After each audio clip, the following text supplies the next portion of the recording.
Galileo was forced to recant. People with knowledge when he said that the Earth went round the sun.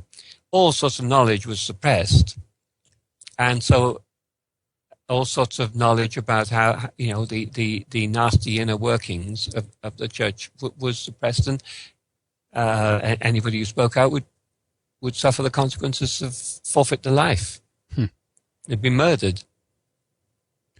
Thank heavens we don't live under that anymore, and the truth can come out. I think this whistleblowing, this is going to go on for quite a number of years, and we're going to find out a whole heap more, not just about the church, but about all sorts of things that have been hidden. Yes.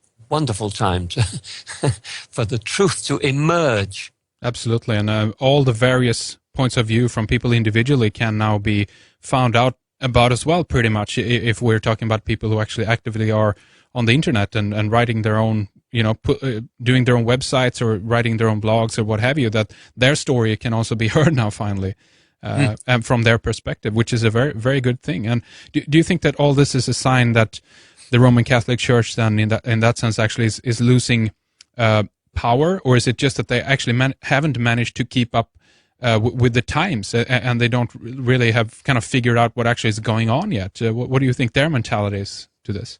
I think they're losing power, and they're in their death throes, as in the form that they are now. Because I know in Africa and some other places, third world countries, that the church is thriving, but it's actually thriving rather differently to the European version of Catholicism, because I think what the Africans have done is that they've, in a sense, they're celebrating much more their old ways, but they're calling it Jesus Christ and so on and so forth. They're using a European frame, but they're celebrating and singing and dancing and so on and so forth.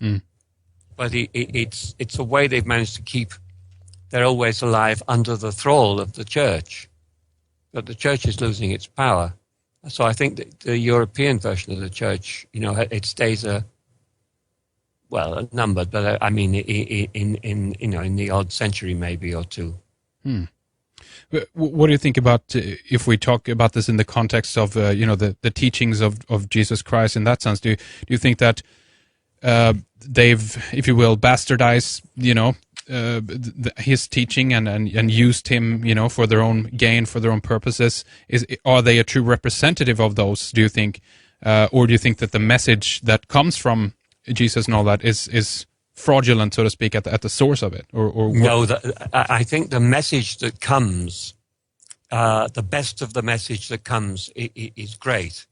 However, the Son of God is that large, round, yellow ball up in the sky. And there have been many sons of God before Jesus. And I've got a list of them here. Here we are. Krishna, Osiris, Horus, Odin, Crete, or Krita, not sure, Zoroaster, Mithras, Baal and Taut of Phoenicia, Bali of Afghanistan, Jawa of Nepal, Varishna, around 1200 BC of India, Tammuz of Syria, Attis of Phrygia,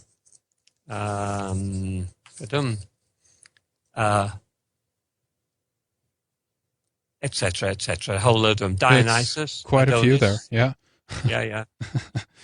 Now, the Son of God is a myth, born of the Virgin. Well, the Virgin, the Virgin is the Earth. We're all born of the Earth. Mother Earth, right? Yes, the Virgin Mother, Mother Mary, Mare, Mater, Mater, Mare, Ocean. Everything is born from the interface of the ocean and the land. Virgin Mare. So, to me, the Virgin Mary is the earth. The Son of God is the sun. And Jesus Christ and all the other ones before him are mythical stories of the human journey on earth, interwoven with the story of the sun, which of course is reborn in the Northern Hemisphere on December the 25th every year. It's the first longer day from the winter solstice. The sun dies at the winter solstice, and in the sky you see the Southern Cross, which is the cross with the long tail in the bottom, the south part of it. The crucifixion, well, at the end of winter, everything dies in nature. The plant kingdom dies, so that in spring it can be reborn, because death gives life. Yes. Everything on our dinner plate has died so we can live. So it's a wonderful mythical story, but it got turned into the idea that there was a real person. And there may have been a real person of some kind, but who would have been a Messiah, which means someone who will save us, the Israelites, from the Romans, a war leader. A Messiah was a war leader who would get rid of the oppressors. So there may have been one.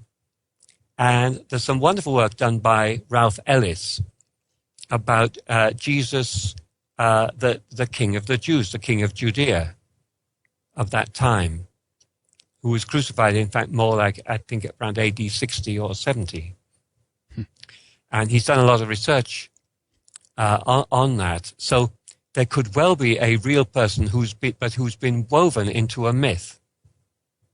So to me, Jesus Christ, as written in the Bible, is not a real person. It's a myth. And it seems also as well then that they've built the whole of the church and the mythology that is contained in that sense within the Bible on previous teachings, if you will, on previous stories and on previous material.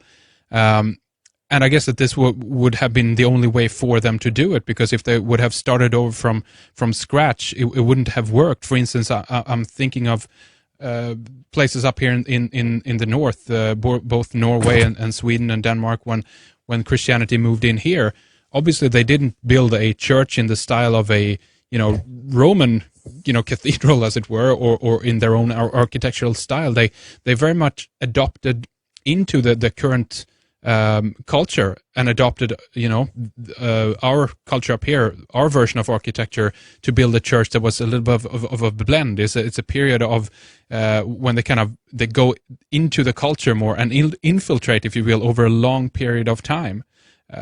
Might even build it over already sacred sites to the people who were up here or elsewhere. So it's a very clever strategy, I guess, in that way, wouldn't you say, Leo? It is definitely. Yes, they built many churches on pagan sites, and of course it is actually a pagan religion, but they don't like that idea. Can I read you something? Yes. From Justin Martyr, from the first apology, verse 21, or I think something like that. Anyway, Justin Martyr, who wrote around around the early part of 20th century. And he says, when we say that the Word, who is the first birth of God, was produced without sexual union, and that he, Jesus Christ, our teacher, was crucified and died and rose again and ascended into heaven, we propounded nothing different from what you, that's the pagans, believe regarding those whom you esteem sons of Jupiter. That is interesting. Isn't it? Yeah. So Jupiter comes into this, obviously, and do you think that's Jupiter from the point of view of the planet, or the Roman god, the mythological the Roman story? God. Yeah, the Roman god, because they sons of Jupiter was the people their gods. They called them sons of Jupiter, and of course Rome mainly followed the story of Mithras. Yes. And Constantine, the emperor, who incidentally was British in origin, he was a follower of Mithras, as most of them were. Now, here's a little bit about Mithras. Mithras was born in a cave on December the 25th of a virgin mother.